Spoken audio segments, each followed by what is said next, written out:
Many of you may be familiar with the Yakuza series. It's a long-running game franchise known for its rich narrative and crazy cast of characters, as well as its iconic karaoke segments. What you might not have encountered is Judgment, a spin-off from the same studio available exclusively on the PlayStation 4. Despite selling better than expected in the West, the game still seems to have flown under the radar for a lot of people. So I wanted to take this opportunity to shed some light on it, as I think a lot of people would truly enjoy this title. The main attraction here is the engaging main narrative, the characters, and the vast amount of hilarious side quests, similar to the Yakuza series. Judgment follows lawyer-turned-detective Takayuki Yagami, who is investigating a series of murders in Kamurocho, a fictional district of Tokyo. The story is full of twists and turns, awesome action, and some genuinely emotional moments, and this is all incorporated into a story that has superb writing and pacing. Although it does have a bit of a slow start, things quickly pick up, and the narrative becomes more and more interesting by the second. While cutscenes are lengthier than the average Western game, it's not bothersome, due to how great the characters are.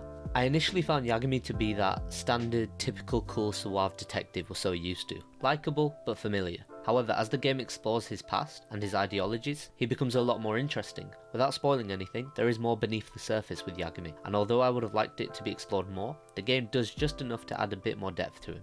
Not only is Yagami a great character, but so are those that you'll encounter in the 20 to 25 hour story. For example, Kaito, Yagami's friend and partner, is a wild and fun contrast to Yagami, who tends to be more professional. The voice acting is very strong across the board too, especially from Pie Taki, who voices Kyohei Hamura, a Yakuza captain. I can only speak on behalf of the Japanese dub, since that's what I played. However, I've heard nothing but good things about the English dub too. Now, the story does start relatively simple, but gradually it becomes apparent that there's more than meets the eye. Whilst the main investigation tackles themes of corruption and power, for me it was Yagami's personal tale of redemption that had me invested. The narrative and colourful cast of characters are two of the best aspects of the game, and with things being smaller scaled compared to that of the Yakuza games, things feel a little bit more intimate. The real star, however, is Kamurocho. Kamurocho is one of the best open worlds you can experience, and that's one of the game's biggest strengths. Unlike games that believe bigger is better, Judgment follows in the Yakuza series footsteps by having a smaller map full of life and jam-packed with things to do. One second you're having a drink and playing darts, and the next you're racing a drone or playing old Sega classics at an arcade. I think I spent well over 2 hours playing Virtua Fighter and fighting vipers. You see, a smaller space to explore means that you as a player become more accustomed to the environment. You begin to remember streets, shops, and important locations without the need to ever check your map. It begins to feel like home, and what further fortifies that feeling are the many characters that you can interact with and befriend. You see, there are a lot of people around Kamurocho that you can actually befriend. You can do little tasks for them, and that will build up the friendship meter, and eventually you'll get little bonuses from them, or they might even assist in a fight. These are considered as friend missions, and whilst they are little, there's a lot of them. Side cases, on the other hand, are your more traditional side missions. Now here's the thing, the serious tone of the main narrative is juxtaposed with the side content, which can be so silly and ridiculous that they're guaranteed to get a laugh out of you. Don't be fooled, however,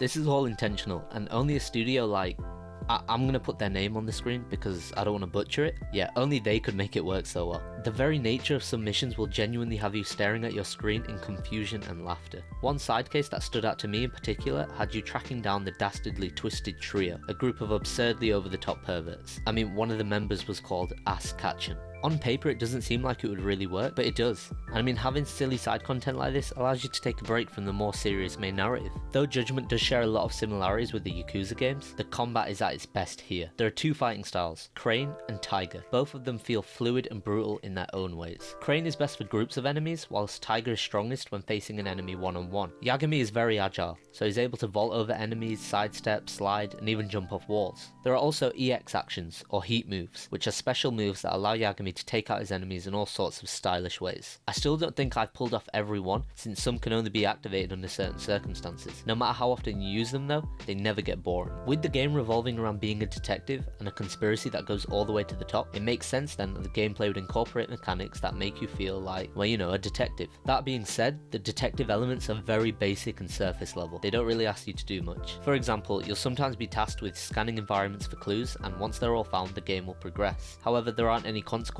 for not finding all the evidence, as the game won't let you progress until you do find all the evidence. Additionally, sometimes you'll need to select pieces of evidence that support an argument, but if you select the wrong piece of evidence, you don't really face any repercussions. The game will just keep giving you another chance until you get it right. I can cut the game some slack there though. I mean, despite playing as a detective, the game isn't really trying to focus on that gameplay style. It's more interested in telling a linear story and having you engage with the world it's set in. One criticism I can't let slide though is regarding the tailing missions. They quickly became very very tedious, since they're so one note. Follow someone from point A to B and hide behind something every now and then. Each tailing segment was the same, some just lasted longer than others. Ultimately, I would have loved to have the detective aspects fleshed out a bit more, and hopefully in a potential sequel we'll see that. The game is still incredible though, thanks to a riveting modern noir plot, terrific characters, and the wonderful district that is Kamurocho. The game has such a distinct style, just like the Yakuza games do, and it's amazing. There's a ton of stuff I could talk about due to how much content there is, but it's best to experience it for the first time yourself. If given the chance, I think a lot of people could find themselves experiencing something quite special and unique. There's a lot to love about this game, and whilst it might not be for everyone, there's no doubt it deserves a chance before you judge it.